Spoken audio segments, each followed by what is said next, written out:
जय हिंद। स्वागत है हमारे YouTube channel Akshay academy Prayagraj में।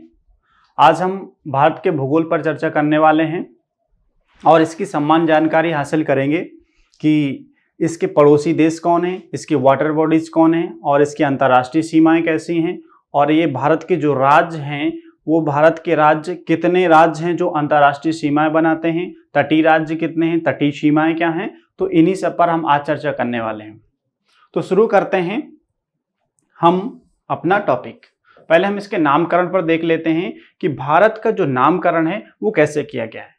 आप देख रहे हैं भारत शब्द है वो विष्णु पुराण यानी कि जो हमारे धार्मिक ग्रंथ हैं उस ग्रंथ में इसका चर्चा किया है, भारत शब्द का विष्णु पुराण में। और भारत पर रहने वाले लोगों के लिए उन्होंने भारतीय शब्द का प्रयोग किया है। इसके बाद दूसरा है हमारा जम्बूद्वीप।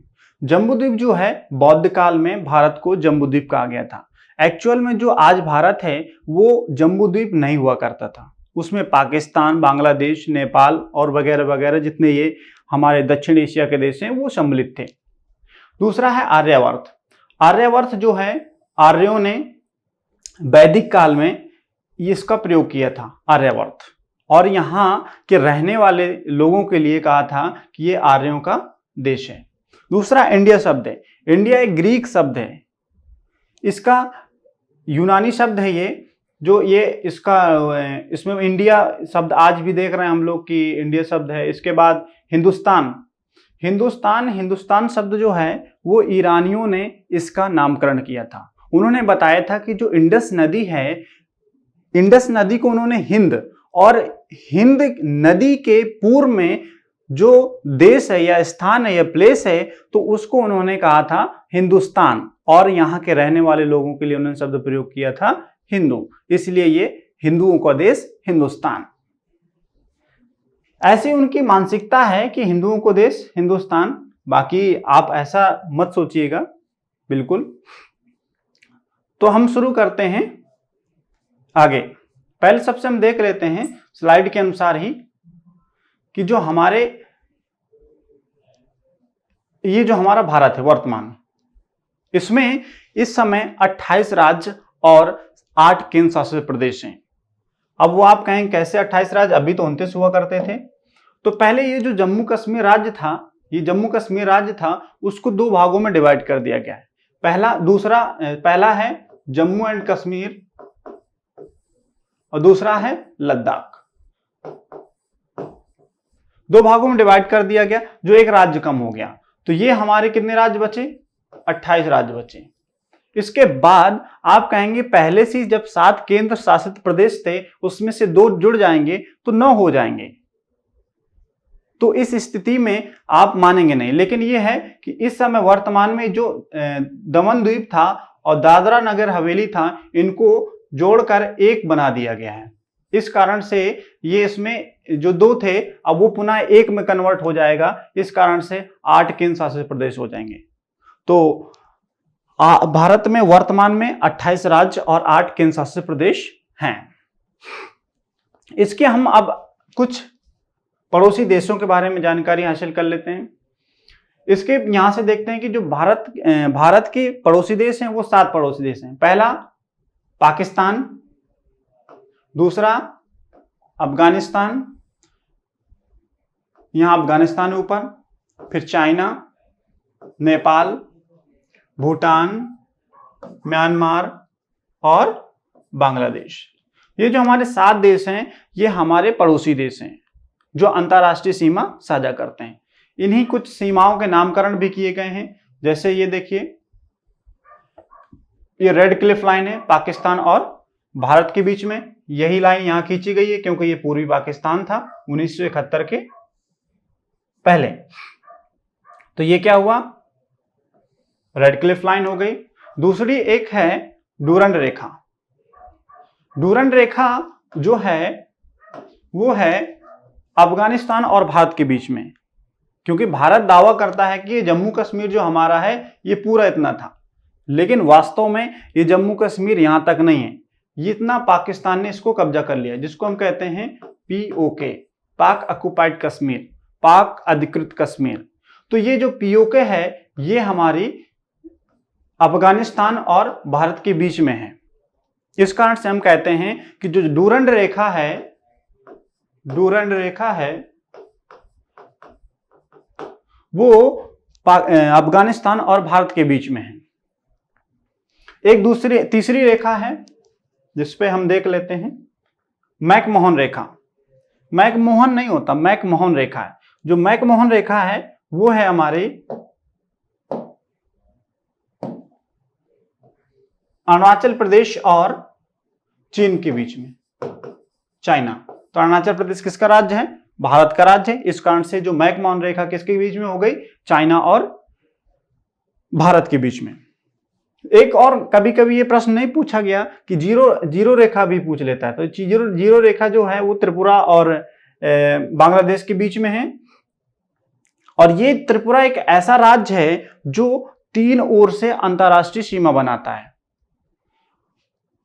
अब इसमें हम देखेंगे कि कौन सा वो देश है जो भारत की सबसे ज्यादा अंतरराष्ट्रीय सीमा बनाता है। वो है हमारा बांग्लादेश। बांग्लादेश 4096 किलोमीटर, ये सबसे ज्यादा अंतरराष्ट्रीय सीमा साझा करता है। यहां से शुरू होता है ऐसे और यहां तक जाता है। इसके बाद सबसे कम तो अफगानिस्तान है, 106 किलोमीटर, 106 किलोमीटर। ठीक, इसके बाद हम आगे देखते हैं। आगे देखने का प्रयास करते हैं कि जो हमारा स्थलीय बाउंड्री हो कितने किलोमीटर है। ये यहां से शुरू हो, अगर हम ऐसे जाएं पूरे भारत को, ऐसे देखें, यहां से पूरा ऐसे मिलाकर जाएंगे तो ये है 15,200 किलोमीटर। एक मिनट,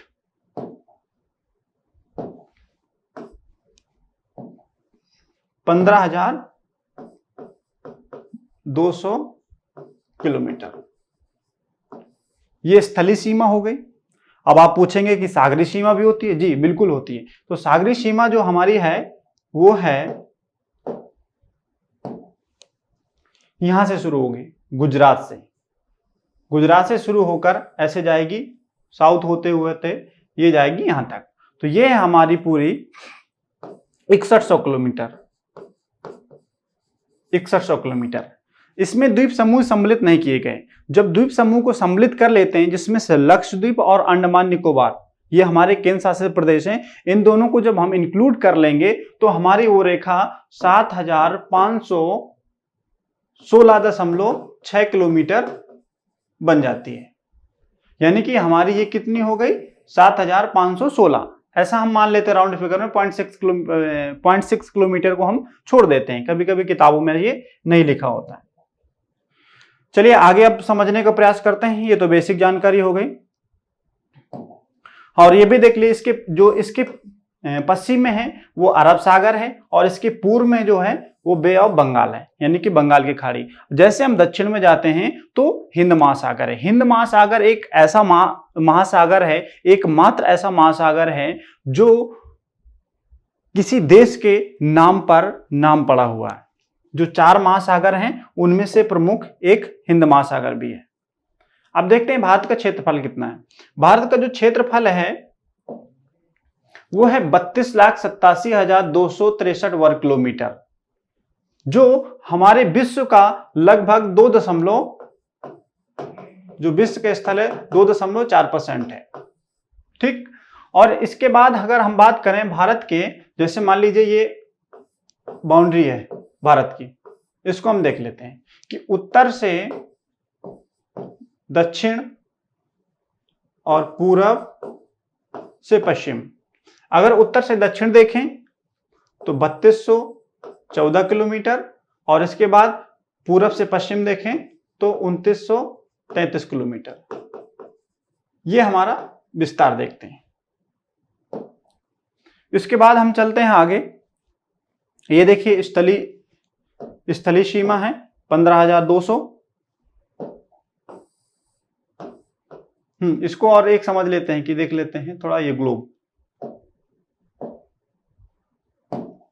जैसे ये ग्लोब है, ग्लोब में कभी कभी पूछ लेता है कि भारत जो है वो किस गोलार्ध में स्थित है। तो ये समझने का प्रयास करते हैं हम। यहाँ एक इसको स्लाइड बना लेते हैं थोड़ा सा। यहां।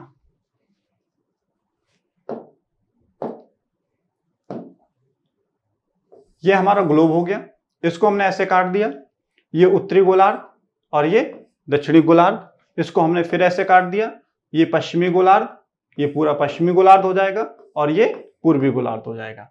तो इस आधार पे हम कहेंगे कि हमारा भारत वर्तमान में ये जो है यहां स्थित है। तो हम कहेंगे ये पहली बात, तो अगर ऐसे देखें तो ये उत्तरी गोलार्ध और इसके बाद अगर ऐसे देखेंगे तो ये पूर्वी गोलार्ध। तो वर्तमान में भारत हमारा उत्तर पूर्वी गोलार्ध पर स्थित है। अब इसको हम मैप के माध्यम से समझने का प्रयास करते हैं।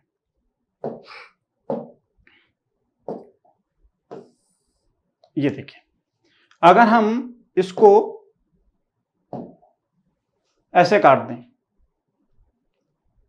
यहां से ऐसे काटे, इसके बाद हम फिर ये इक्वेटर है ऐसे काट दिए, ये भारत की स्थिति है। ठीक है, ये 0 डिग्री है और ये 0 डिग्री है, तो भारत की स्थिति ये हो गई। आगे देखने का प्रयास करते हैं। इसका लोकेशन दो प्रकार की होती है, एक होती है भौगोलिक और दूसरी होती है खगोल की। जब हम भौगोलिक लोकेशन की बात करते हैं तो उसमें बताते हैं कि इसके उत्तर में क्या है, कौन सा पर्वत है, कौन सा पठार है, कौन सा मैदान है, और इसके पश्चिम में क्या है, ये सारी चीजें, और वाटर बॉडीज कोई हैं, तो ये भौगोलिक सीमा होती है। जैसे हम भारत की भौगोलिक सीमा की बात करें तो उत्तर में हिमालय और दक्षिण में हिंद महासागर, और पूर्व साइड में देखते हैं तो अराकान युमा पर्वत, और दक्षिण पूर्वी साइड में बंगाल की खाड़ी, और दक्षिण पश्चिमी साइड में अरब सागर। ठीक, तो ये हो जाती है उसकी भौगोलिक लोकेशन, यानी कि भौगोलिक स्थिति। इसके बाद अगर हम बात करें कि एस्ट्रोनॉमिकल लोकेशन क्या होती है, तो एस्ट्रोनॉमिकल लोकेशन समझने के लिए हमें सबसे पहले क्या करना पड़ेगा, अक्षांश और देशांतर को समझेंगे। तो वो वीडियो हम बना देंगे इसके बाद में, तो वो आप समझ लीजिएगा। पहले हम देखते हैं कि इसका भारत का अक्षांशीय विस्तार कितना है। यहां से हम देखते हैं 8 डिग्री 4 मिनट से 37 डिग्री 6 मिनट नॉर्थ, 68 डिग्री से 7 मिनट ईस्ट, और 97 डिग्री से 25 मिनट ईस्ट। ये हमारा अक्षांशीय विस्तार है। अब आप सोचेंगे कि ये ईस्ट ईस्ट क्यों लिखा गया है, इसमें नॉर्थ नॉर्थ क्यों लिखा गया और ईस्ट ईस्ट क्यों लिखा गया है। तो आप इसमें देखे थे कि जो हमारा भारत की स्थिति थी तो यहाँ थी, यानी कि उत्तरी गोलार्ध, यानी कि उत्तरी अक्षांश से सभी आएंगे, और इस साइड वेस्ट में था, इस कारण से ये पूर्वी। जैसे हम यहाँ से बढ़े ना 1 2 3 4, तो कितना मिला 68। फिर इसके बाद आगे बढ़ते जाएंगे तो 97 आ गया, और भारत का अरुणाचल प्रदेश लास्ट में जो पॉइंट होगा वो फिनिश हो जाएगा। ठीक, तो ऐसे जो पॉइंट लास्ट में खत्म होते हैं तो उनके भी देखते हैं कि कहां से कौन कौन पॉइंट खत्म हो जाता है। अगर हम यहां की बात करें सबसे उत्तरी बिंदु, तो वो है हमारा इंदिरा कॉल। सबसे दक्षिणी बिंदु इंदिरा पॉइंट। सबसे जो पश्चिमी बिंदु है कच्छ का रण जो गुजरात में है, और जो इसका पूर्वी बिंदु है वो किबुथु है अरुणाचल प्रदेश में। पहला कौन है, इंदिरा कॉल, इंदिरा पॉइंट, किबुथु, और ये कच्छ का रण। ठीक, ये चीज हम देखते हैं इसमें। ये बाउंड्री देखिए जो अभी आपको बताया तो उसमें वही है। एक पॉइंट ये है भारत में कि ट्रॉपिक ऑफ कैंसर, यानी कि ट्रॉपिक ऑफ कैंसर जो है भारत के मध्य से होकर गुजरती है। ये 23.5 डिग्री है, 23.5 डिग्री उत्तरी अक्षांश। ये लगभग भारत को 2 बराबर भागों में बांटती है। ठीक, इसके बाद ये कितने राज्यों से होकर जाती है, तो इसकी एक ट्रिक होती है, मित्र पर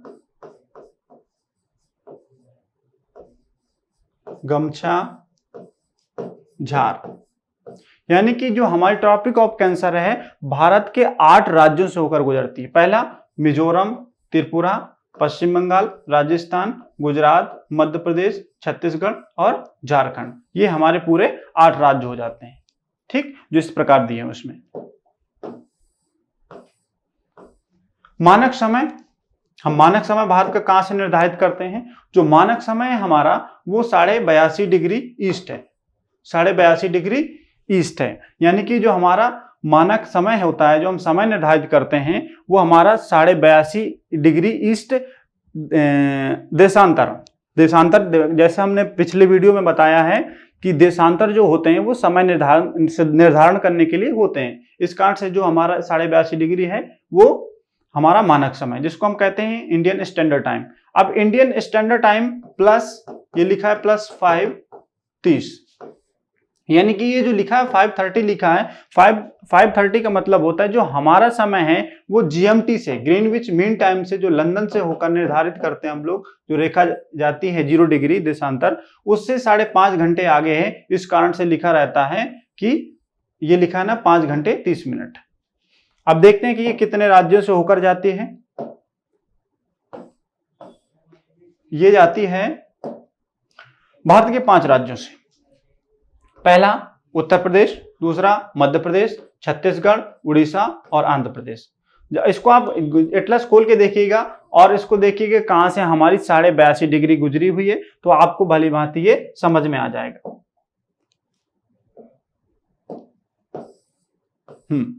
ये एक फैक्ट है। कभी कभी ये सोचते हैं कि जो हमारा भारत है, भारत की जो जलीय सीमा है, तो वो जो जलीय सीमा है क्या उस पर हमारा पूरा अधिकार है? तो हम ये इसमें एक नई चीज हमने जोड़ दिया है जिसको हम कहते हैं law of sea. Law of sea. Law of sea को समझने के लिए सबसे पहले हम एक चित्र बना लेते हैं।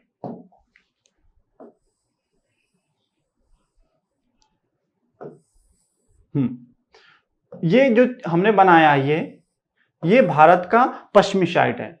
तो आप देखते हैं हम जब मैप बनाते हैं तो ऐसे सीधे सीधे खींच देते हैं, लेकिन एक्चुअल में बहुत ही वो कटा फटा होता है। तो हम क्या करते हैं, इस कटे फटे मैप के सहारे हम जितने भी इसके बाहरी पॉइंट हैं उनको मिला लेते हैं, जो उभरे हुए भाग हैं। और यहाँ हमारा पूरा रहेगा क्या? जल। ये रहता है हमारा जल। जो इस रेखा के जो अंदर होता है उसको हम कहते हैं आंतरिक जल। यानी कि इस पर जिसके नजदीक ये होता है, जिस देश के नजदीक होता है, उस पर उसका पूर्णतः अधिकार होता है इसमें। ठीक, तो ये इसको हम बोलते हैं बेस लाइन। ये हमारी बेस लाइन। फिर इसके बाद बेस लाइन से हम आगे बढ़ते हैं, जो हमारा 12 नॉटिकल मील, 12 नॉटिकल माइल। जैसे हम 12 नॉटिकल माइल बढ़ते हैं तो इसको हम कहते हैं टेरिटोरियल सी। जो 12 नॉटिकल माइल होते हैं, इसमें क्या होते हैं कि हम लोग कुछ भी कर सकते हैं, हमारा इसमें भी अधिकार होता है। हम इसमें शुल्क, जो कोई जहाज आएगा तो उसमें हम शुल्क वसूल लेते हैं उससे, कि हमारे यहाँ आप आए, हमारे यहाँ से यात्रा कर रहे हैं तो आपको शुल्क देना पड़ेगा। ये सारी चीजें होती हैं। फिर होता है कंटिग्यूअस जोन, जो हमारा सन्निहित होता है, संलग्न होता है जोन, वो 24 नॉटिकल मील तक होता है। यानी कि बेस लाइन से कितना? 24 नॉटिकल मील को।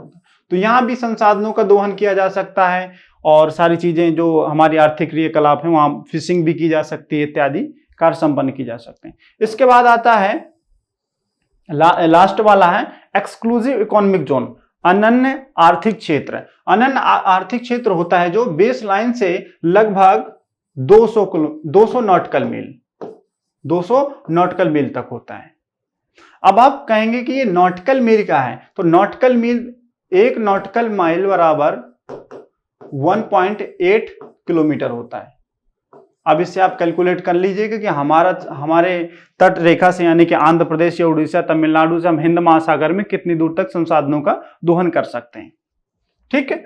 फिर इसके बाद जब हम इस जोन को पार कर जाते हैं तो वो आगे जब जोन मिलता है उसको कहते हैं हाई सी। फिर उसके बाद उसमें सभी देशों का हाई सी, इसमें सभी देशों का अधिकार होता है, उसमें किसी एक विशेष देश का अधिकार नहीं होता। कोई विदेश उसमें कुछ भी कर सकता है, परमाणु परीक्षण कर सकता है, संसाधनों का दोहन कर सकता है, वो कोई भी क्रियाकलाप संपन्न कर सकता है, लेकिन वो भी यूएन की निगरानी में।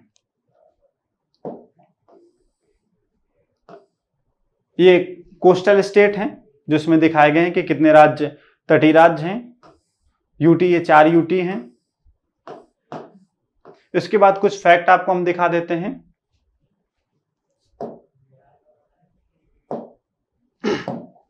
जो हमारा बैरन आइलैंड है ये अंडमान निकोबार की उत्तरी भाग पर है। जो बैरन द्वीप है उस पर एक ज्वालामुखी है, जो एक सक्रिय ज्वालामुखी। यह अक्सर प्रश्न वनडे एग्जाम में पूछा जाता है कि जो बैरन ज्वालामुखी है वो कहां स्थित है, तो आप कहेंगे बंगाल की खाड़ी में। ये एक ऐसा मात्र सक्रिय ज्वालामुखी है जो दक्षिण एशिया में स्थित है, और वो भी भारत में। तो जब भी प्रश्न पूछा जाएगा कि भारत के सक्रिय ज्वालामुखी का नाम क्या है, तो आप बताएंगे बैरन आइलैंड, सॉरी बैरन ज्वालामुखी। इसके बाद स्मॉलेस्ट यूटी, ये सबसे छोटी यूटी लक्षद्वीप है, जिसकी कैपिटल कावरत्ती है। अभी चैनल है 8 degree channel, 9 degree channel, 10 degree channel. इसको हम चित्र के माध्यम से बताते हैं आपको। ये जब भी हम 10 डिग्री चैनल की बात करेंगे, नहीं पहले 8 डिग्री कर लेते हैं, छोटा भारत कर लेते हैं। ये छोटा भारत हो गया, ठीक है, इसी को हमने छोटा कर लिया। ये हमारा है लक्षद्वीप और ये हमारा मालदीव, ठीक, और ये है अंडमान निकोबार। ऐसे बना लिया हमने। ये हमारी 0 डिग्री है। 0 डिग्री से ऊपर जाएंगे तो सबसे पहले 8 डिग्री मिलेगा। जब 8 डिग्री मिलेगा तो 8 डिग्री कहेंगे किस किस के बीच, 8 डिग्री चैनल जो हमारा वो किसके मध्य से होकर गुजरता है, तो ये है हमारा क्या, मालदीव और मिनिकॉय। मिनिकॉय यहाँ एक लक्षद्वीप का सबसे बड़ा द्वीप है, तो मालदीव जो है वो मिनिकॉय की 8 डिग्री जो चैनल है वो मालदीव और मिनिकॉय के मध्य से होकर गुजरता है। चैनल क्या होते हैं, जल के एक पतली स्ट्रेट होते हैं, बहुत तेज इनमें बहाव होता है, इस कारण से इनको चैनल बोलते हैं। इसके बाद और ऊपर जाएंगे तो 9 डिग्री मिलेगा। तो ये अब 9 डिग्री क्या है, ये मिनिकॉय हो गया और ये लक्षद्वीप हो गया। तो लक्षद्वीप और मिनिकॉय के मध्य में स्थित 9 डिग्री चैनल है। इसके बाद जब 10 डिग्री चैनल पूछेगा तो ये अंडमान है और ये निकोबार है, तो इसके मध्य से होकर जाता है हमारा 10 डिग्री चैनल। फिर आगे की हम बात करते हैं। अब हम बात कर लेते हैं फैक्ट की। जो ये चित्र आप देख रहे हैं, यहां 2026 दिसंबर 2004 को 26 दिसंबर 2004 को यहां भूकंप आया था इंडोनेशिया में। उसका एपिसेंटर क्या था, इंडोनेशिया था। जब 2004 में भूकंप आया तो उस समय सबसे ज्यादा हानि इस क्षेत्र को हुई थी। ये देख रहे हैं जितना भी ये डार्क एरिया रेड रेड देख रहे हैं आप, ये अंडमान वाला क्षेत्र है। तो इस पॉइंट में सबसे ज्यादा जनमाल की हानि हुई थी, और इसमें इंडोनेशिया में तो हुई लगभग 2.5 लाख लोगों की इसमें जान गई, जिसमें से लोग भारत में भी आप देख सकते हैं कि किस प्रकार की स्थिति है। ये देखिए, ये हमारा इंदिरा पॉइंट, ये है इंदिरा पॉइंट। ये जो इंदिरा पॉइंट में ऐसा साउथ में पोल बनाया गया है जो इस 6 डिग्री 4 मिनट के आसपास है।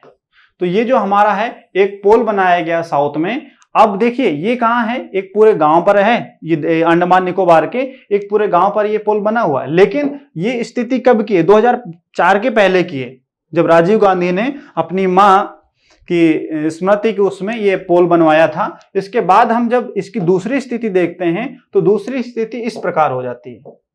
ये देखिए, ये है आज वो जो पोल है जो राजीव गांधी ने बनवाया था, आज वो पोल देखिए कहां है, पानी पर खड़ा हुआ है। यानी कि वो जो गांव था वो 2004 में जो सुनामी आई थी तो उसमें बहुत ही क्षति हुई थी, जिस कारण से आज वो किस पर खड़ा हुआ है, जल पर, जलमग्न है काफी। यहां पूरा उस वाली पिक्चर में आप देखे थे कि काफी स्थल था। अब एक इसमें एक और फैक्ट है, न्यूमोर आइलैंड। न्यूमोर आइलैंड में क्या एक सिचुएशन है कि ये डिस्प्यूटेड एरिया है। इसमें कहता है, बांग्लादेश कहता है कि मेरा है, भारत कहता है मेरा है। तो जब 2004 में भूकंप आया तो बोले ऐसा है कि तुम लोग लड़ो नहीं, हम ये सिचुएशन को, ये प्रॉब्लम को हम सॉल्व कर देते हैं। बोले कैसे, बोले कि हम अपने साथ ले जाते हैं। तो उन्होंने क्या किया, जो सुनामी आई थी वो सुनामी ने उसको पूरा डुबा दिया, झगड़ा ही खत्म हो गया दोनों के बीच में। ठीक, आगे बढ़ेंगे। ये देखिए कुछ पिक्चर्स हैं 2004 की, ये इंडोनेशिया से पिक्चर, इंडोनेशिया वाली हैं कि किस प्रकार क्षति हुई थी। ठीक, हाँ, ये इसको देखते हैं।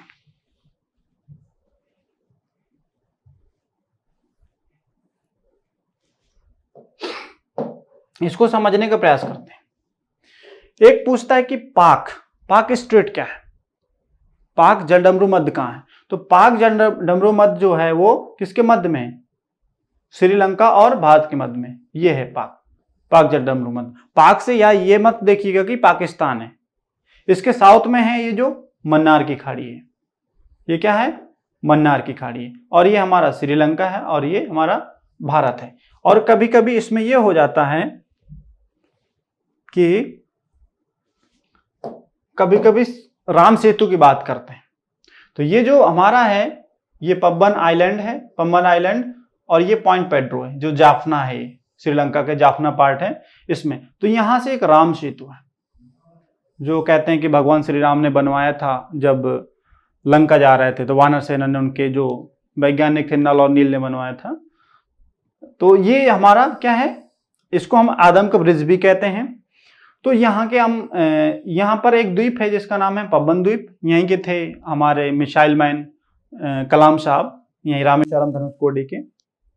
तो कभी कभी ये पाक स्टेट के बारे में भी प्रश्न पूछता है।